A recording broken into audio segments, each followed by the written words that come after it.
तो hi friends, आज हम करने जा रहे हैं FYGC के बेसिक टर्म्स या इसको हम कहते हैं बेसिक आइटम्स जो हमको समझना बहुत ज़रूरी है। ये समझने के बाद आप आइडेंटिफाई कर सकते हो कि ये टर्म या ये आइटम पर्सनल अकाउंट है, रियल अकाउंट है या नॉमिनल अकाउंट है। तो इसको समझना पहले बहुत ज़रूरी है। तो इनका मीनिंग देख लेते हैं हम वन बाय वन करके। तो शुरू करते हैं दोस्तों। फर्स्ट करते हैं परचेसेस। परचेसेस का मतलब क्या होता है? अब यहाँ पे जब हम लोग कोई बिज़नेस करते हैं तो बिज़नेस करते समय हमें कोई चीज़ खरीदी करते हैं, उसको हम क्या कहते हैं? परचेस। तो प्रोडक्ट परचेस करते हैं हम लोग, क्या करते हैं? प्रोडक्ट परचेस करते हैं। जब हम लोग प्रोडक्ट परचेस करते हैं तो इट्स एन एक्सपेंसिस दोस्तों। तो ये क्या है? एक्सपेंसिस। तो आपको ये पता होना चाहिए कि ये प्रोडक्ट क्या है। एक्सपेंस है, इनकम है, प्रॉपर्टी है या कोई इंसान है। तो इसमें से हमको पहले आइडेंटिफाई करना सीखना है कि उनका मीनिंग एक बार आइडेंटिफाई कर लिया आपने तो आपको 10 आउट ऑफ 10 मार्क्स निकालने के लिए कोई नहीं रोक सकता। किसी किसी कॉलेजेस में ये क्वेश्चन 15 मार्क्स के लिए भी आता है, किसी किसी कॉलेज में 5 मार्क्स के लिए, तो किसी कॉलेज में 10 मार्क्स के लिए। ओके दोस्तों, तो परचेज तो हो चुका है। Purchase is an expenses. Wages देख लेते हैं। वेजेस, अब वेजेस मतलब क्या? रोज़गार। जो रोज़गार पे जो काम करते हैं उसको हम वेजेस कहते हैं। फॉर एग्जांपल प्लम्बर क्या करता है? प्लम्बर को तो आप पगार नहीं देते हो, बराबर है कि नहीं? काम होने के बाद उसको क्या देते हैं? वेजेस दिया जाता है। तो वेजेस मिलता है दोस्तों, उसको क्या मिलता है? वेजेस। उसी तरह आप देखते हो कि बिल्डिंग का काम चलते रहता है तो वहाँ पे लोग कड़िया काम करते हैं, बराबर है कि नहीं? मजदूरी करते हैं। तो मजदूरी जो करते हैं उनको रोज़गार पे पैसा मिलता है, उनको पगार नहीं मिलता है। तो वेजेस इज़ एन एक्सपेंसिस।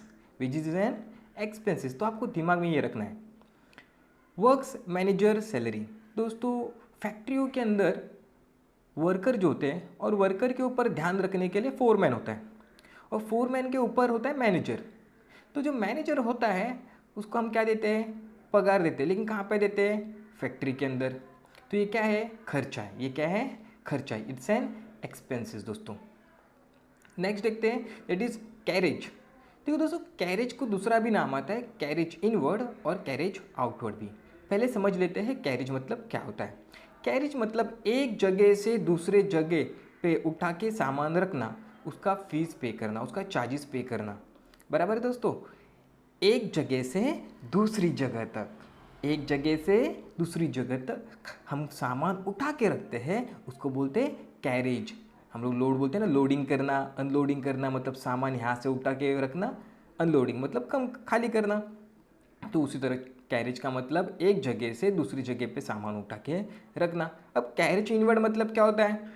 लाते समय खर्चा। फॉर एग्जांपल आपने कोई प्रोडक्ट परचेस किया है और प्रोडक्ट परचेस करते समय आपने उसका चार्जेस फीस पे कर दिया, जिन्होंने भी काम किया उनको आपने कैरेज का पैसा फीस दे दिया, तो कैरेज इनवर्ड होता है।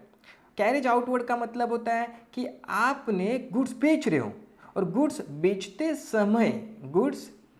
समय आपने वो खर्चा उठाया, तो आपको बेचते समय वो खर्चा हुआ। वो खर्चा काहे का है? एक जगह से दूसरे जगह पे सामान उठा के रखने का खर्चा आपने पे किया है, उसको बोलते हैं कैरेज आउटवर्ड।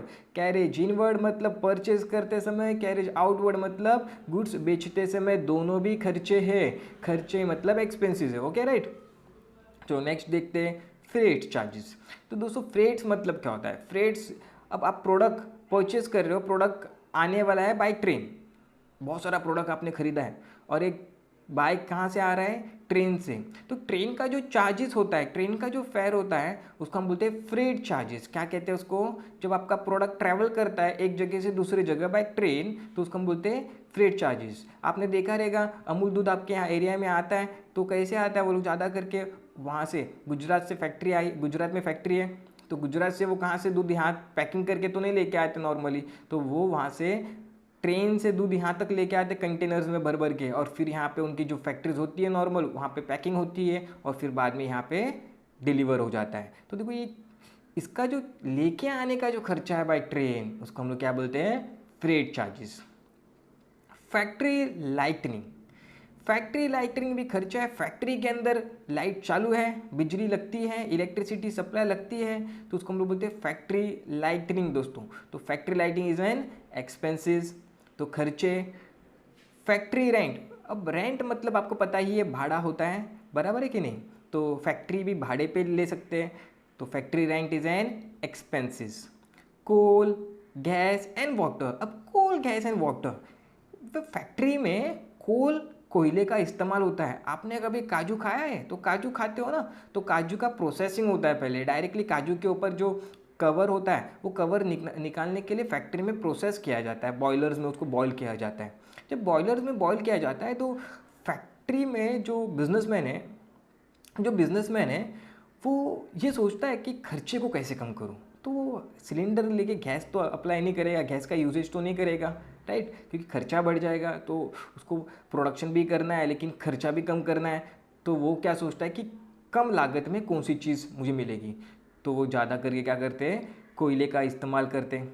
जहाँ पे ज़रूरत है गैस की वहाँ पे गैस का इस्तेमाल करेंगे। अब बॉयलर्स है, बॉयलर मतलब आपको पानी बॉयल करना है, उस बॉयलर के अंदर पानी बॉयल करोगे और उसके अंदर आप क्या रखोगे, काजू रखोगे, तो बॉयल करोगे, राइट। तो बॉयल करने के लिए पानी भी ज़रूरत है। अब पानी तो फ्री में तो नहीं मिलेगा दोस्तों कि वहाँ से उठा के लेके आया कहीं से, ये फैक्ट्री है, फैक्ट्री में पानी वो लोग खरीद के लेके आते हैं। तो कोल, गैस एंड वाटर, ये सारे के फैक्ट्री में खर्चे, ये सारे के सारे क्या है, फैक्ट्री में खर्चे। तो इट्स एन एक्सपेंसेस दोस्तों। आपको मीनिंग पता होना चाहिए और आपको ये पता होना चाहिए कहाँ पे यूज़ होता है। आपको एक बार पता रहेगा, ये आपके दिमाग में रहेगा, तो आने वाला पल ये आपका book keeping will be very simplest for you.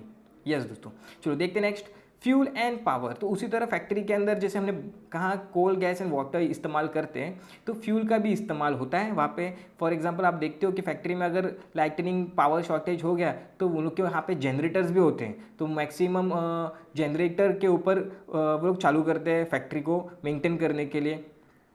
आपने ये बड़ी बड़ी बिल्डिंग के अंदर भी देखा रहेगा, जहाँ पे पावर कट ऑफ होता है तो वो लोग को जनरेटर बैकअप के लिए रखते हैं। पावर यूटिलाइज करने के लिए वो लोग क्या इस्तेमाल करते हैं, फ्यूल इस्तेमाल करते हैं, राइट। तो जनरेटर फ्यूल पे चलता है, तो इसीलिए पावर एंड फ्यूल ये फैक्ट्री में यूटिलाइज होता है। और ये क्या है, खर्चा है, बिजनेसमैन के लिए खर्चा। देखो दोस्तों, आपको अभी यही सोचना है कि आप एक बिजनेसमैन हो। जब आप अकाउंटिंग कर रहे हो तो अकाउंटिंग करते समय आपको दिमाग में यही बेस्ट दिमाग में रखना है कि आप क्या हो, बिजनेस मैन और बिजनेस गर्ल हो, जो भी हो। चलो ठीक है, नेक्स्ट कर लेते हैं मैन्युफैक्चरिंग एक्सपेंसेस। तो ये वर्ड है manufacturing expenses. Manufacturing expenses next दोस्तों कि आपको खर्चा है, बराबर है कि नहीं, खर्चा है। मैन्युफैक्चरिंग गुड्स प्रोड्यूस करते समय खर्चा। ट्रेड एक्सपेंसेस, ट्रेड का मतलब क्या होता है पहले समझना है। Trade is buying and selling, तो बेचना या खरीदना, तो बाइंग एंड सेलिंग, तो उसके लिए हुआ खर्चा। तो बाइंग एंड सेलिंग करते समय होने वाला खर्चा, तो छोटे मोटे खर्चे होते हैं और रिकॉर्ड होते हैं, उसको हम लोग ट्रेड एक्सपेंसेस कहते हैं। तो ट्रेड एक्सपेंसेस नाम में लिखा है, एक्सपेंसेस तो एक खर्चा है। इंपोर्ट ड्यूटी, अगर आप बाहर गाँव से गुड्स खरीद के लेके आते हो, समझो फॉर एग्जांपल चाइना का तो प्रोडक्ट ले मत अभी फिलहाल, तो आप समझो अमेरिका से कोई प्रोडक्ट खरीद ले रहे हो, खरीद के लेके आ रहे हो। जब अमेरिका से प्रोडक्ट आपने खरीद के लेके आए हो, राइट, तो उसके आपको क्या करना पड़ेगा, गवर्नमेंट को टैक्स पे करना पड़ेगा। तो इंपोर्ट आपने किया है तो इंपोर्ट का खर्चा, तो टैक्स पे करना पड़ेगा, ड्यूटी पे करना पड़ेगा, that is import duty. Octroi मतलब क्या होता है, ऑक्ट्रॉय का मतलब है एक स्टेट से दूसरे स्टेट में प्रोडक्ट जब जाता है तो वहाँ पे हर स्टेट अपना एक एंट्री बैरियर क्रिएट करता है। फॉर एग्जांपल मैं गुजरात से प्रोडक्ट खरीदी कर रहा हूँ, तो गुजरात से जब प्रोडक्ट यहाँ पे महाराष्ट्र में खरीदी करूँगा तो वहाँ पे मुझे महाराष्ट्र में एक टैक्स पे करना पड़ेगा, दैट इज़ ऑक्ट्रॉय ड्यूटी। अब ये ऑक्ट्रॉय ड्यूटी क्यों होती है, ये आप स्टेट क्यों यहाँ पे लगाती है, आपको आगे जाके फर्दर स्टडीज़ करोगे तो आपको पता चल जाएगा इन डिटेल्स के अंदर। तो फिलहाल हम लोग देखते हैं कि it is impose by the state government as an entry barriers, तो ड्यूटी पे करनी पड़ती है हम लोगों को, दैट इज़ ऑक्ट्रॉय ड्यूटी। आपने देखा ही होगा, जैसे मुंबई के अंदर आप देखते हो, तो मुंबई के अंदर अगर कोई व्हीकल लेते हो, समझो स्कूटर लेते हो, तो स्कूटर महंगा है, लेकिन वही आप अगर किसी दूसरे मुंबई के बाहर खरीदी करोगे तो वहाँ पे सस्ता है, तो आपको लगभग 4 से 8 हज़ार का फ़र्क दिखाई देगा। तो ये फ़र्क क्या है, ये ऑक्ट्रॉय के डिफरेंसेस होते हैं। क्यों दोस्तों, ऑक्ट्रॉय ड्यूटी, तो ये डिफरेंस है बिकॉज लोकल टैक्सेस होते हैं, तो जो गवर्नमेंट चार्ज करता है, तो ऑक्ट्रॉय ड्यूटीज़ है। नेक्स्ट करते हैं मोटिव पावर। मोटिव पावर दोस्तों फैक्ट्री के अंदर होता है, तो फैक्ट्री के खर्चे हैं मोटिव पावर, इलेक्ट्रिसिटी जनरेट करने के लिए। उसी तरह हम लोग वहाँ पे हीटिंग एंड लाइटनिंग का भी शब्द यूज़ करते हैं, हीटिंग एंड लाइटनिंग। तो हीटिंग एंड लाइटनिंग भी फैक्ट्री के अंदर होता है, तो एक्सपेंसेस है। फैक्ट्री इंश्योरेंस, तो फैक्ट्री का अगर इंश्योरेंस निकाला है तो फैक्ट्री का खर्चा। ओके दोस्तों, तो फैक्ट्री का खर्चा है। डॉक चार्जेस, आपने डॉक चार्जेस सुना रहेगा शायद, कि अगर आप भाऊचा धक्का सुना ही रहेगा, बहुत पॉपुलर है भाऊचा धक्का। तो धक्के पे कोई बड़ी बड़ी बोट शिप्स आती है धक्के पे, तो वहाँ पे आने के बाद बोट रुकती है, तो बोट को उसको परमिशन लेना पड़ता है वहाँ पे रुकने के लिए। कोई भी बोट कहीं पे भी जाके रुक नहीं सकती है, तो परमिशन लेना पड़ता है, वहाँ पे चार्जेस पे करने पड़ते हैं उस डॉक पे बोट खड़ी करने के लिए। तो उसको हम लोग क्या कहते हैं, डॉक चार्जेस। तो डॉक चार्जेस। नेक्स्ट करते हैं रॉयल्टी। तो रॉयल्टी बहुत इंपॉर्टेंट है दोस्तों। रॉयल्टी क्या होता है, अगर आपको कंपनी चालू करनी है, आपने फिर कंपनी चालू ही कर ली है, लेकिन आपका प्रोडक्ट मार्केट में बेचने वाला नहीं है, आपको मालूम है, गारंटी है, क्योंकि बहुत मार्केटिंग करनी पड़ेगी, आपके ब्रांड का नाम ही नहीं है, तो आपका प्रोडक्ट कोई खरीदेगा क्या, नहीं खरीदेगा। लेकिन आपका दोस्त है, उसका प्रोडक्ट मार्केट में बहुत चल रहा है और उसका नाम भी है मार्केट में, तो आपने दोस्त को जाके रिक्वेस्ट कर ली करके उनका नाम आपके प्रोडक्ट को देने के लिए। अब वो तो ऐसा नहीं करेगा क्योंकि उसका नुकसान हो जाएगा, तो ये नुकसान हम नहीं कर सकते उसका भी, तो हम क्या करते हैं, उसको एक फ़ीस पे करते हैं। क्या फ़ीस पे करते हैं, रॉयल्टीज़। क्या पे करते हैं, रॉयल्टीज़। तो रॉयल्टीज़ इज़ अ फीस। क्यों, क्योंकि जब मैं उसका प्रोडक्ट का नाम ले लेता हूँ मेरे प्रोडक्ट के लिए, तो मैं प्रोडक्ट ज़्यादा से ज़्यादा बेच सकता हूँ, मुझे कोई मार्केटिंग की खर्चे करने की ज़रूरत नहीं है। आपने देखा रहेगा एडिडास, तो उसके फर्स्ट कॉपी आती है, सेकंड कॉपी आती है, आपने वर्ड तो सुना रहेगा, फर्स्ट कॉपी है भाई, सेकंड कॉपी है। तो ये फर्स्ट कॉपी सेकंड कॉपी क्या होते हैं, ये नाम लेते हैं, उनके पास उनकी रॉयल्टीज़ पे करते हैं, रॉयल्टी पे करके उनकी फर्स्ट कॉपी बना लेते हैं। तो ओरिजिनल नहीं होता है, लेकिन वो ओरिजिनल बहुत महंगे हो जाते हैं, क्योंकि उन्होंने जो बनाया होता है प्रोडक्ट, उसका जो मेकिंग अलग तरीके से, उनका जो मटेरियल यूजेज हुआ है, उनका जो मैन पावर यूज़ हुआ है, उनकी जो टेक्निक यूज़ होती है वो डिफरेंट होती है। लेकिन दूसरा प्रोडक्ट जो होता है, फर्स्ट कॉपी होगा या सेकेंड कॉपी प्रोडक्ट होगा, वो कैसे होता है, उसके अंदर अलग टेक्नोलॉजी, थोड़े हल्के प्रोडक्ट्स, हल्के मटेरियल्स इस्तेमाल किए रहेंगे। तो ये बहुत ज़रूरी है दोस्तों समझने के लिए। तो ये क्यों होता है, it's only for to make a sale, बेचने के लिए, क्योंकि हर इंसान चाहता है कि मुझे बिज़नेस करना है और बेचना भी है और जल्दी जल्दी बेचना है, और जल्दी जल्दी बेचने के लिए हम लोग क्या करते हैं, दूसरे का नाम इस्तेमाल करते हैं। आगे जाके बहुत आप ऐसा सीखोगे। तो देखते हैं नेक्स्ट अभी हम लोग सेल्स। तो सेल्स मतलब क्या है दोस्तों, सेल्स मतलब होता है बेचना। कोई भी प्रोडक्ट बेचा, तो देखो दुकानदार या फिर बिजनेसमैन, कोई भी जब प्रोडक्ट बेचता है तो कैसे बेचता है, विदाउट प्रॉफिट, नो, वो प्रॉफिट रख के। कोई भी प्रोडक्ट बेचता है तो कैसे बेचता है वो, विदाउट प्रॉफिट, नो, वो प्रॉफिट रख के ही बेचता है। वो क्या करता है, प्रॉफिट रख के ही बेचता है। तो दोस्तों सेल्स करने के बाद आपको होती है इनकम। आपको क्या होती है, इनकम, इसलिए है इनकम, इसको हम लोग इनकम कहते हैं। एडवर्टीजमेंट, दोस्तों एडवर्टीजमेंट तो आपको पता ही है, आप जाते हो मोबाइल ऐप के ऊपर, एप्लीकेशंस के अंदर भी, आजकल यूट्यूब चैनल के ऊपर भी बहुत सारे एडवर्टीजमेंट्स आते हैं। तो एडवर्टीजमेंट एक खर्चा है। एडवर्टीजमेंट क्यों होता है, देखो आप टीवी पे देखते हो, टीवी देखते रहे तो बीच में एडवर्टीजमेंट आते हैं। तो टेलीविजन जो होते हैं और चैनल्स होते हैं, टेलीविजन चैनल्स जो होते हैं वो कैसे कमाते हैं, बाय एडवर्टीजमेंट।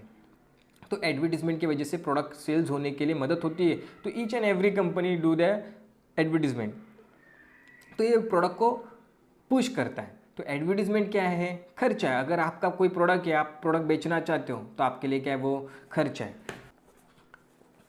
चलो दोस्तों नेक्स्ट देख लेते हैं, दैट इज सैलरीज। सैलरी मतलब क्या, सैलरी मतलब पगार होता है। जो ऑफिस में जो काम करते लोग, जो ऑफिस में काम करते हैं, उनको पगार मिलती है। तो पगार, अगर आप एम्प्लॉयर हो, आप बिजनेसमैन हो, आपने किसी को काम पे रखा है, आपने काम पे रखा है, तो आपको आप पगार दोगे ना, तो आपके लिए क्या है, खर्चा है। अगर आप एम्प्लॉय हो तो आपको क्या मिलेगा, आपको मिलेगा पगार, तो आपके लिए क्या है, इनकम है। तो या तो खर्चा है या तो इनकम है। नेक्स्ट देखते हैं अनप्रोडक्टिव वेजेस। दोस्तों फैक्ट्री में जो लोग काम करते हैं, फैक्ट्री में जो लोग काम करते हैं उनको मिलता है प्रोडक्टिव वेजेस। क्यों प्रोडक्टिव वेजेस, प्रोडक्शन के लिए काम किया है।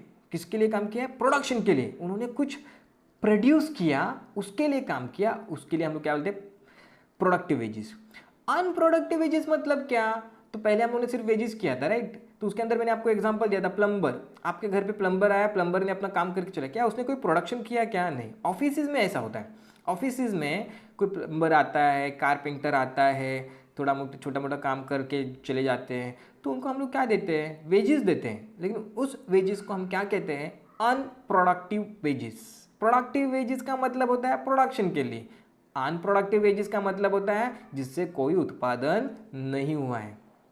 नेक्स्ट देख लेते हैं ऑफिस एक्सपेंसेस। नाम में लिखा है एक्सपेंसेस, तो ऑफिस का खर्चा है, तो ये खर्चा है। ऑफिस रेंट, रेंट भाड़ा होता है। अगर आपका ऑफिस है और आपने ऑफिस भाड़े पे लिया है तो आपको भाड़ा पे करना पड़ेगा, और ये भाड़ा क्या आपके लिए खर्चा है। स्टेशनरी एंड प्रिंटिंग, बहुत बच्चे मिस्टेक करते, प्लीज़ ये समझ लेना, स्टेशनरी एंड प्रिंटिंग, या फिर हमको कहते हैं प्रिंटिंग एंड स्टेशनरी। आप पेन, पट्टी, पेंसिल, स्केल हम लोग बोलते हैं, तो ये स्टेपलर, ये पिन जो होते हैं वो कहाँ से लेते हैं? स्टेशनरी के दुकान से। तो ये सब चीज़ें हमको रिक्वायरमेंट होती है, तो ऑफिस के लिए इस्तेमाल के लिए होती है, राइट।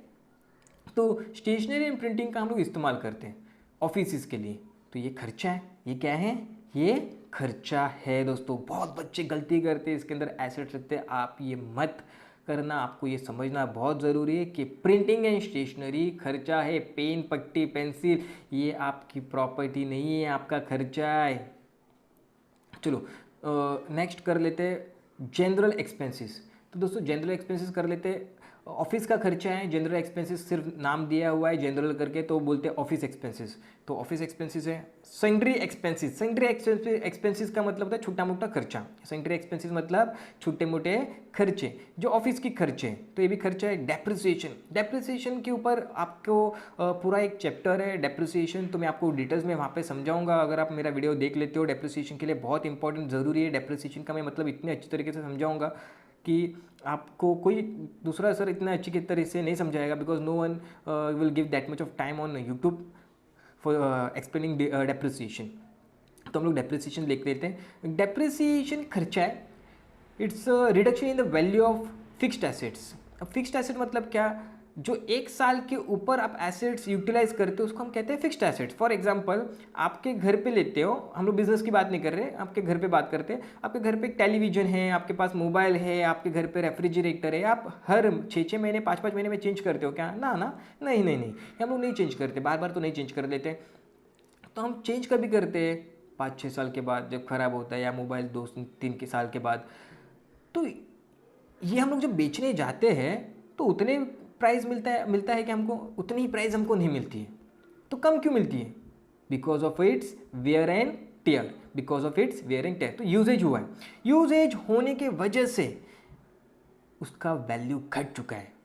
हाँ दोस्तों, उसका वैल्यू क्या हो गया है? घट चुका है। उस वैल्यू में जो घट होती है because of wear and tear, because of its use, उसको हम कहते हैं डेप्रिसिएशन। उसको हमको क्या कहते हैं? डेप्रिसिएशन। तो depreciation is nothing but reduction in the value of fixed assets. तो आपका फायदा हुआ या नुकसान हुआ? आपके प्रोडक्ट में आपका जो एसेट्स है उसका वैल्यू घट गया है, तो उसका फायदा हुआ है, आपका नुकसान हुआ है?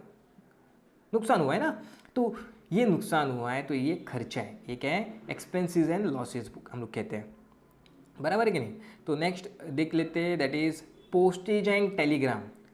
देखो दोस्तों, पोस्टल ऑफिस सुना है ना आपने? पोस्टल गवर्नमेंट का पोस्ट ऑफिस, ये तो वर्ड सुना है। तो पोस्टल, उसको हम लोग क्या बोलते हैं? पोस्टल्स एंड टेलीग्राम। हम एक जगह से दूसरी जगह पे कोई पार्सल भेजते हैं, या फिर कोई लेटर भेजते हैं, या मैसेज भेजते हैं, या पैसा मनी ऑर्डर से भेजते हैं। तो ये सारे प्रक्रिया जो होती है पोस्ट ऑफिस से होती है। कहाँ से होती है? Post office. तो उसका जो चार्जेस होता है पोस्टल एंड टेलीग्राम, उसको हमने वर्ड दिया है पोस्टेज एंड टेलीग्राम। तो ये खर्चा है। टेलीफोन चार्जेस, आप सब मोबाइल तो यूटिलाइज कर ही रहे हो, मोबाइल में देख ही रहे हो, तो आपका खर्चा है मोबाइल का। आप कवर खरीदी करते हो, आपका बिल आता है मोबाइल का, तो मोबाइल खरीद लेते हो, ये खर्चा है। तो एक्सपेंसेस है। टेलीफोन चार्जेस बात करने के लिए जो आप पेमेंट करते हो वो खर्चा है। नेक्स्ट करते हैं ट्रैवलिंग एक्सपेंसेस। तो नेक्स्ट बहुत इंपॉर्टेंट है ट्रैवलिंग एक्सपेंसेस। दोस्तों ऑफिस में लोग जब काम पे जाते हैं और एक जगह से दूसरे जगह पे ट्रैवल करते हैं for the work of office, तो उसको हम बोलते हैं travelling expenses, not for personal use, for office. तो उसको हम लोग क्या कहते हैं? Travelling expenses. नेक्स्ट करते हैं कन्वेंस। तो बहुत ज़रूरी है समझना कन्वेंस। दोस्तों कन्वेंस का मतलब होता है, अगर आप कहीं पे काम करते हो, अगर आप कहीं पे काम कर रहे हो या करते हो, तो आपके घर से ऑफिस में जाने का और ऑफिस से घर में लौट के आते समय जो भी खर्चा होता है, ऑफिस से घर और घर से ऑफिस जो भी खर्चा होता है, वो खर्चा कंपनी पे कर रही है आपको। और वो खर्चा कौन दे रहा है? आपको दे रही है कंपनी। तो कंपनी आपको ये खर्चा पे कर रही है कि नहीं? तो ये खर्चा कंपनी के लिए क्या है, खर्चा है।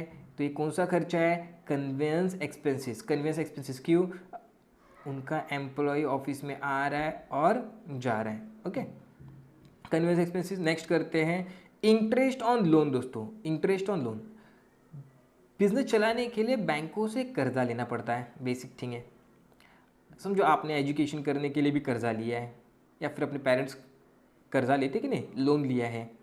अब जब हमने लोन लिया है तो उसके ऊपर हमको क्या करना पड़ेगा, ब्याज देना पड़ेगा। उसी तरह बिजनेस के अंदर जब बैंक से कर्जा लिया है तो ब्याज देना पड़ेगा। ब्याज को हम लोग इंग्लिश में क्या कहते हैं, इंटरेस्ट।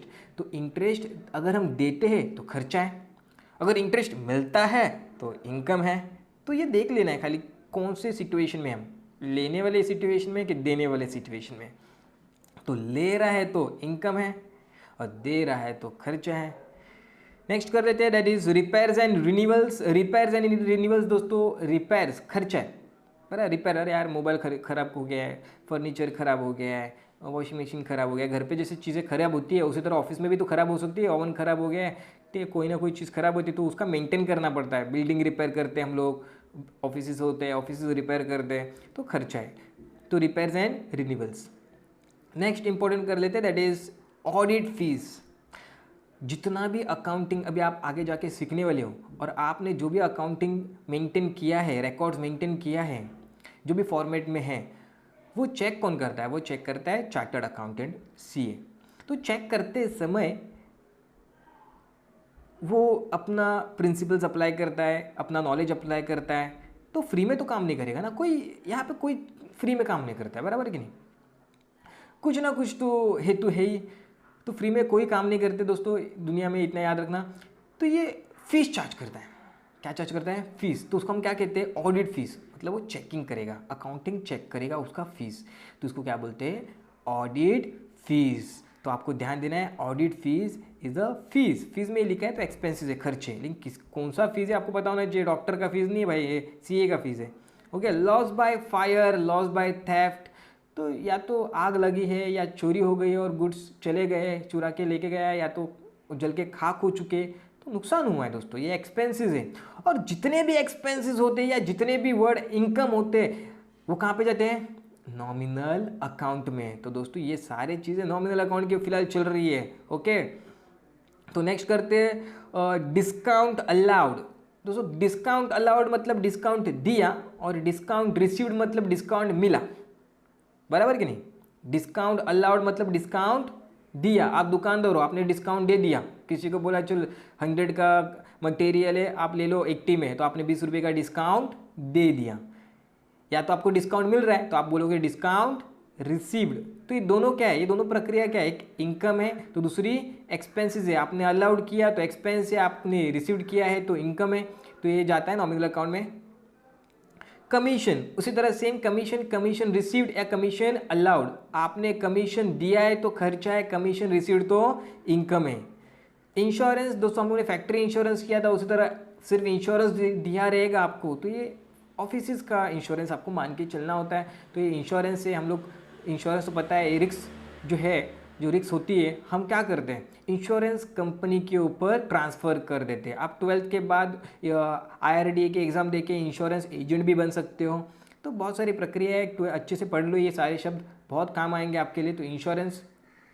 नेक्स्ट देख लेते हैं सेंड्री इनकम।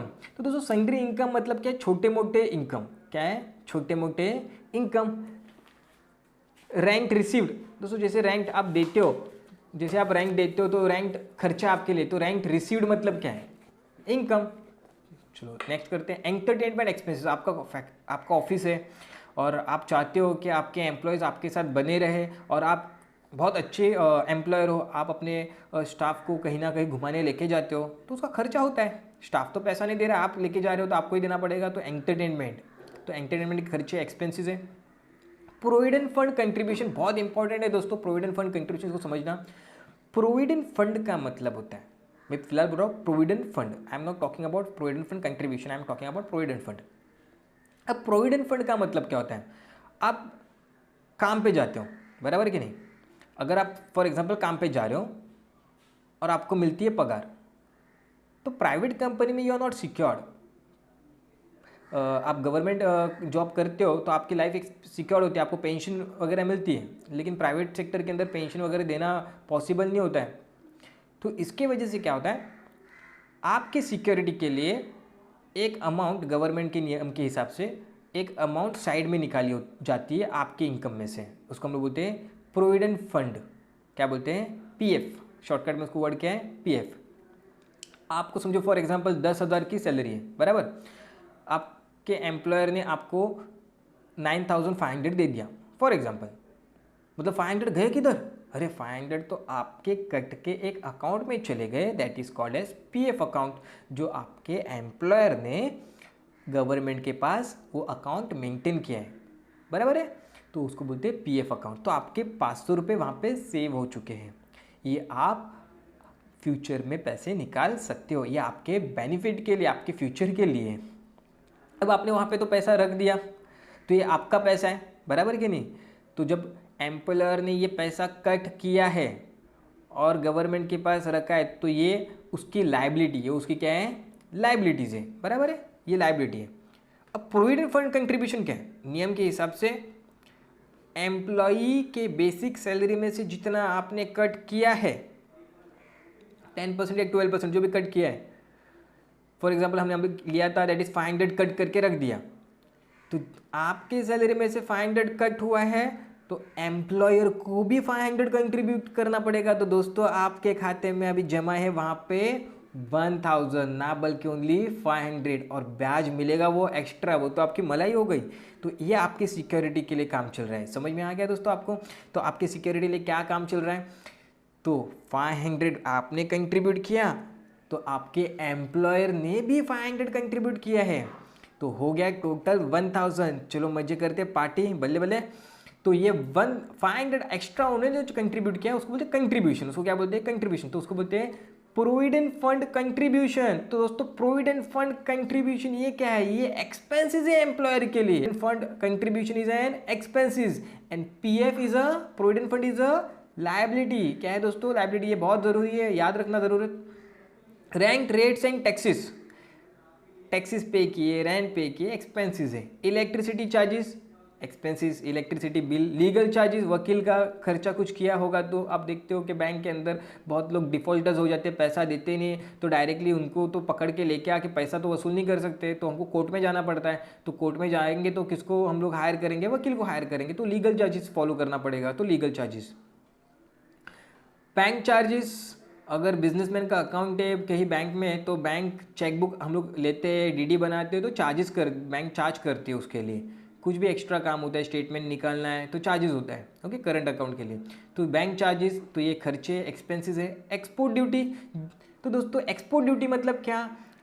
एक देश में से दूसरे देश में गुड्स हम लोग भेज रहे हैं, तो गुड्स बेचते समय लगने वाली जो गवर्नमेंट की टैक्सेस है उसको हम कहते हैं एक्सपोर्ट ड्यूटी। मिसलेनियस चार्जेस, छोटा मोटा खर्चा कोई भी। पैकिंग चार्जेस, चार्जेस बोला तो खर्चे हो जाते हैं, तो एक्सपेंसेस होती है, एक्सपेंसेस नॉमिनल अकाउंट में आते हैं। फिर से आपको याद दिला रहा हूँ, एक्सपेंसेस नॉमिनल अकाउंट में आते हैं, इनकम्स एंड गेन्स भी नॉमिनल अकाउंट में आते हैं। पैकिंग चार्जेस, कोई प्रोडक्ट है, प्रोडक्ट को पैकिंग करते हैं तो एक्सपेंसेस डिनोट हम लोग करते हैं उसको। जो दोस्तों लैंड एंड बिल्डिंग, क्या देखते हैं? लैंड एंड बिल्डिंग, तो land and building is an assets, property है। ज़मीन, बिजनेस करने के लिए आपको ज़मीन की ज़रूरत है या बिल्डिंग की ज़रूरत है, तो हवे में तो बिजनेस नहीं करोगे, तो land and building is an assets. Free hold premises, दोस्तों आप स्कूल में गए हो, कॉलेज में जाते हो, तो आपने देखा होगा कि स्कूल के बाहर अपना स्कूल का खुद का ग्राउंड है, हम लोगों ने पढ़ा रहेगा स्कूल प्रीमाइसिस, बराबर है कि नहीं? तो वो स्कूल की प्रीमाइसिस है, उसके बाहर नहीं जाना है आपको, ऐसा बोलते हैं, गेट होता है सामने, तो स्कूल प्रीमाइसिस, उसे हम लोग क्या बोलते हैं? Building premises. तो फ्री होल्ड प्रीमाइसिस मतलब क्या? जिस पे कुछ भी नहीं है, वो जगह खाली है, वो जगह खाली है, तो वो भी लेकिन प्रॉपर्टी है। फॉर एग्जांपल आपकी बिल्डिंग है, तो आपकी बिल्डिंग के बाहर पूरा कंपाउंड है, तो जो कंपाउंड है तो क्या बाहर के लोगों को आप एंट्री दोगे क्या गाड़ी पार्किंग करने के लिए? नहीं ना। क्यों नहीं दोगे? क्योंकि वो आपकी सोसाइटी की प्रॉपर्टी है, तो इसीलिए बाहर के लोगों को अलाउड नहीं करते, सिर्फ इंटरनली जो लोग रहते हैं उनको अलाउड है। तो फ्री जगह है उसको भी हम लोग क्या करते हैं? इनकम, प्रॉपर्टी कहते हैं, सॉरी दोस्तों, उसको हम क्या कहते हैं? प्रॉपर्टी कहते हैं, तो इट्स अ प्रॉपर्टी। नेक्स्ट करते हैं that is plant and machinery. Plant and machinery, तो दोस्तों फैक्ट्री जहाँ पे हम लोग बिल्ड करते हैं, जिस जगह पे बिल्ड करते हैं उसको हम लोग प्लांट कहते हैं। जहाँ पे बिल्ड हुआ है फैक्ट्री उसको हम कहते हैं प्लांट, ना बल्कि पेड़ पौधे। यहाँ पे क्या है, प्लांट मतलब वो जगह जहाँ पे फैक्ट्री को मेंटेन किया गया है और वहाँ के फैक्ट्री के अंदर हम लोग मशीनरी भी रखते हैं, तो उसको प्लांट एंड मशीनरी कहते हैं। फर्नीचर एंड फिक्चर्स, तो दोस्तों फर्नीचर, लकड़े से कोई भी चीज़ बनती है तो उसको हम कहते हैं फर्नीचर। क्या कहते हैं, फर्नीचर। तो लकड़े से कोई भी चीज़ बनी है तो उसको हम क्या कहेंगे, फर्नीचर। तो फर्नीचर क्या है, प्रॉपर्टी है, लॉन्ग टर्म यूज़ होने वाले हैं। आपके घर पे आपने देखा रहेगा कबर्ड है, राइट, शोकेस है, टिब्बॉय है, तो सब लकड़ी की चीज़ें बनी हुई है। उसी तरफ ऑफिस में आप अगर आप विजिट किया होगा तो आप देखोगे कि कंप्यूटर कहाँ पे रखोगे, वो टेबल जो बनाया रहता है वो फर्नीचर से बनाया होता है। बहुत सारी चीज़, फाइल्स रखने के लिए कबर्ड बनाया होता है वहाँ पे। तो ये सारी चीज़ें बनती किससे, फर्नीचर से बनती है। तो furniture is an asset, furniture is an property. Goodwill, दोस्तों गुडविल मतलब क्या, बहुत ज़रूरी है। Goodwill is an intangible assets. Goodwill is an intangible assets का मतलब क्या होता है, आपने एक कंपनी बनाई, अब कंपनी आपकी जल्दी से तो रेपुटेशन होने वाला है नहीं आपकी कंपनी का। आप एग्जांपल ले लो, फ्लिपकार्ट जब स्टार्टिंग में आया तो उसका डायरेक्ट नाम नहीं था, अमेजोन आया तो उसका नाम नहीं था, तो उनका नाम कैसे हुआ, पहले वो पुराने हुए। बायजूस आजकल ऐप बहुत चलता है मार्केट के अंदर, बायजूस के आपने बहुत सारे टीवी पे एड्स भी देखे रहेंगे फॉर इंटरेक्टिव लर्निंग। तो आप क्या, मैं उसका कोई प्रमोशन तो नहीं कर रहा हूँ, मैं आपको एग्जांपल बता रहा हूँ। तो ये नहीं कि बायजूस का आज ही नाम आया, it was being made in 2011, आप पॉपुलर कभी हो गए 2019 या 2018, डिपेंड्स। तो बना कभी है 2011 में, और वो सर कब से सिखाते थे, 2006 से। देखो ये डिफरेंस है। तो ये रेपुटेशन क्रिएट करने के लिए एक टाइम लगता है। कोई भी कंपनी जब मार्केट में आती है नई नई, उसका रेपुटेशन नहीं होता है, कम से कम 3 साल तो लगती है। आज ओला उबेर आपने नाम सुना रहेगा, बहुत सारे कंपनी के, फ्लिपकार्ट, अमेजोन, ये नाम जो सुनते हो, ये कंपनी के जो नाम थे रातों रात पॉपुलर नहीं हुए हैं, उनको टाइम लगता है। तो एक टाइम, रेपुटेशन, इमेज क्रिएट करने के लिए जितना भी टाइम गया है, कम से कम उसको 3 साल तो लग ही जाते हैं लगभग, नई कंपनी को जब मार्केट में आती है तो उस रेपुटेशन को हम बोलते हैं गुडविल। तो गुडविल क्यों जनरेट होती है, जब भी कोई बिजनेसमैन कोई कंपनी जनरेट करता है उसका डेटा बन जाता है, डेटा जनरेट होता है। तो जब कंपनी उसको नहीं चाहिए, उसको कंपनी बेचनी है, एलन मस्क का नाम सुना रहेगा आपने, बहुत ही बड़ा बिजनेसमैन है, तो वो कंपनी बनाता है, फिर कंपनी को नाम क्रिएट करता है, फिर बेच देता है और ज़्यादा पैसे मिलते हैं, तो गुडविल का पैसा मिलता है। तो बहुत बड़े बड़े बिजनेसमैन हैं मार्केट के अंदर, वो चाहते हैं करके ऐसी जो कंपनियां चलती है उनको हम खरीद लेंगे, उठा लेंगे। आपने देखा रहेगा कि व्हाट्सएप को भी खरीद लिया था फेसबुक वाले ने। तो क्यों खरीदा, क्योंकि उसको पता है मेरे पास पैसा है, मैं पैसे बैंक में नहीं रखूंगा, बैंक में पैसे रख के बढ़ते नहीं है, तो मैं कंपनी जनरेट करना चाहता हूँ, दूसरी कंपनी।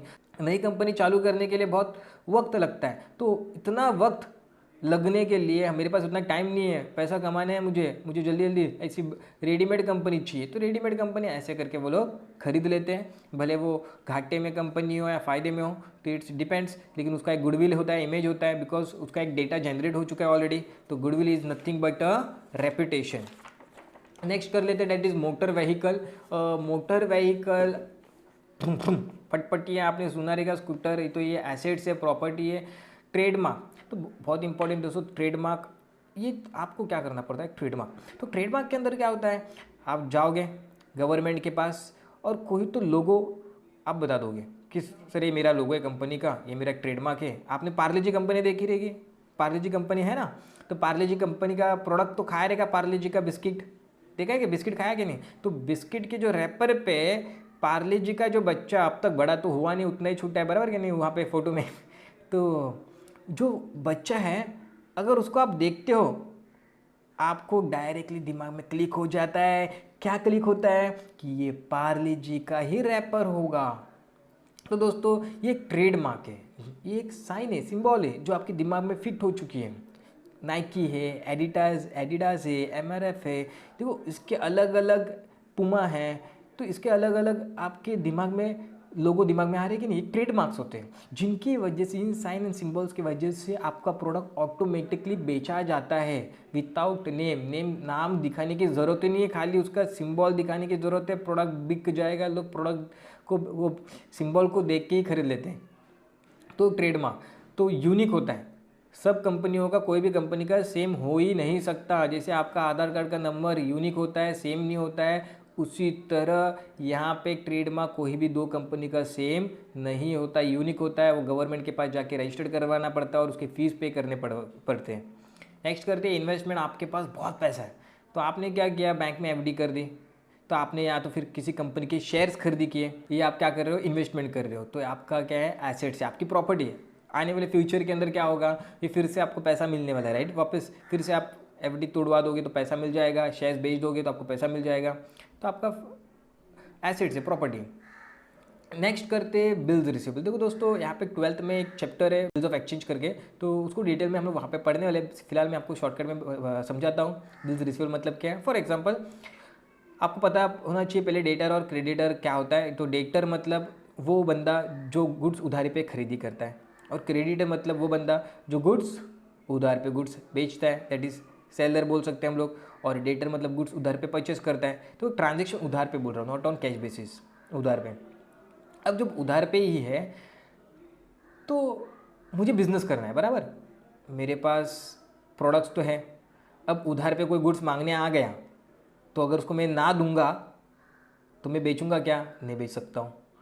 तो ये प्रॉब्लम है। लेकिन क्या, मैं उधार पे तो दे दूंगा, लेकिन मेरे पास फिर से प्रोडक्ट रखने के लिए पैसे चाहिए, मेरे पास वो पैसे नहीं है। तो मैं क्या करूँ, तो मैं क्या करता हूँ, मैं एक बिल बना देता हूँ और उसके पास से, इसको बोलते प्रॉमिसरी नोट, उसके पास से लेता हूँ लिख के और कहता हूँ भाई साहब 45 डेज़ 90 डेज़ के अंदर मुझे पैसे दे दो, जितने भी दिन होंगे वो लिखना होते वहाँ पे।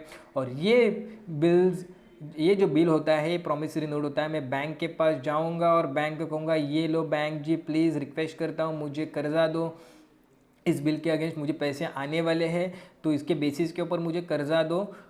तो मैं कर्जा लेता हूँ और मैं उसी पैसे से वापस से नया प्रोडक्ट खरीद के लेके आता हूँ, फिर मैं बेचता हूँ। इससे क्या होता है, बिजनेस चलते रहता है। इससे बैंक का भी फ़ायदा है, बैंक को ब्याज मिलेगा, डिस्काउंट करता है बैंक बिल्स को, तो उसको पैसा मिलता है उससे। नेक्स्ट, मेरा बिजनेस चलता रहेगा तो कंटिन्यूटी फ्लो रहेगा।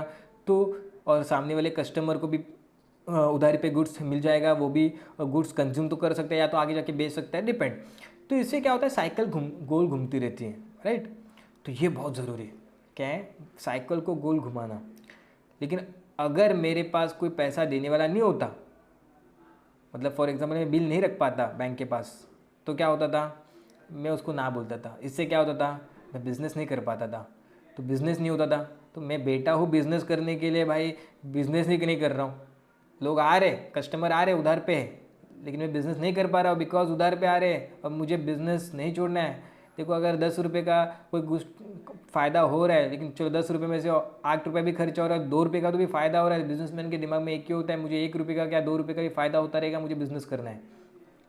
वो एक एक पैसे के लिए काम करते दोस्तों। तो ये बहुत मेहनत होती है यहाँ पे, बिज़नेस करना इतना आसान नहीं होता है। लोग आजकल कहते हैं कि बिज़नेस करो, लेकिन ये बहुत ज़रूरी है कि समझना बिज़नेस के फंडे। तो बिल्स रिसीवेबल आपको शायद ही समझ में आ चुका है। बिल्स रिसीवेबल, तो ये बिल्स रिसीवेबल होता है तो इट्स अ प्रॉपर्टी, जहाँ पे हम लोग प्रॉमिसरी नोट बना के रखते हो, प्रॉपर्टी संभाल के रखनी पड़ती हो, पेपर्स डॉक्यूमेंट संभाल के रखने पड़ते हैं, एक प्रूफ होती है। नेक्स्ट करते हैं, that is provident fund investment. तो दोस्तों नेक्स्ट हम लोग करते हैं प्रोविडेंट फंड इन्वेस्टमेंट। हम लोग ने ऑलरेडी पढ़ लिया है provident fund and provident fund contribution. अब करते हैं provident fund investment. Provident fund contribution हम लोग किया है, प्रोविडेंट फंड का पैसा हम लोग ने एम्प्लॉय का पैसा कट के रख दिया है। अब ये दोनों पैसे हम लोग क्या किए, किसी कंपनी में इन्वेस्टमेंट किए। क्या किए, किसी कंपनी में इन्वेस्टमेंट किए। तो ये इन्वेस्टमेंट क्या हो गया, कंपनी ने किए ना, ये पैसे कंपनी के तो पास थे, तो ये क्या हो गया, एसेट्स। क्या हो गया दोस्तों, एसेट्स। लेकिन उसके ऊपर ब्याज मिल रहा है। क्या मिल रहा है, ब्याज। अब हमने इन्वेस्टमेंट किया है तो ये ब्याज किसका है, ये ब्याज कंपनी का नहीं है दोस्तों। ब्याज कंपनी का है क्या, नहीं। तो ब्याज किसका है, ये ब्याज उन एम्प्लॉयज़ का है जिनका उधर पैसा लगा था। तो उसको बोलते हैं इंटरेस्ट ऑन प्रोविडेंट फंड। क्या बोलते हैं इसको, interest on provident fund investment. तो ये कंपनी के लायबिलिटीज़ है दोस्तों। तो provident fund investment is an assets and interest on provident fund is a liability. Next कर लेते हैं, that is cash in hand. Cash in hand, आपके पॉकेट में पैसा है, आपके हाथों में पैसा है, तो आंखों में पैसा है, सब जगह पे पैसे पैसा। तो ये पैसा क्या है दोस्तों, तो पैसा इज एन एसेट्स, प्रॉपर्टी है। कैश एट बैंक, आपके बैंक में पैसा है तो प्रॉपर्टी है। सन्ड्री डेटर्स मैंने अभी फिलहाल समझाया, जो गुड्स उधारी पे खरीदते हैं, transaction is on credit basis, तो गुड्स उधारी पे जो इंसान खरीदी करता है उसको हम क्या कहते हैं, debtors. Debtors is a personal account दोस्तों। Loose tools is a property, कैसे कारपेंटर, ठीक है, मैकेनिकल, ये पाना हथौड़ी जो इस्तेमाल करते हैं उसको हम लोग क्या कहते हैं, लूज टूल्स। तो उसी तरह लाइफ स्टॉक भी है। लाइफ स्टॉक आपने देखा है कि आपके एरिया में कोई मुर्गी बेचता है, कोई फिश बेचता है, तो ये लाइफ स्टॉक है जो बेचते हैं, ओके, गोट का बिजनेस करते हैं, तो ये क्या है, एसेट्स है, प्रॉपर्टी है। पेटेंट्स बहुत ज़रूरी इंपॉर्टेंट चीज़ है, पेटेंट्स। तो पेटेंट लाइसेंस निकालना, कोई भी प्रोडक्ट, फॉर एग्जांपल आपने कोई प्रोडक्ट ऐसा बनाया है, आविष्कार किया है प्रोडक्ट का जो बहुत ही अच्छा है, बहुत उसके जैसा कोई है नहीं, तो गवर्नमेंट के पास जाके हमको क्या करना पड़ता है, इसको रजिस्टर्ड करवाना पड़ता है।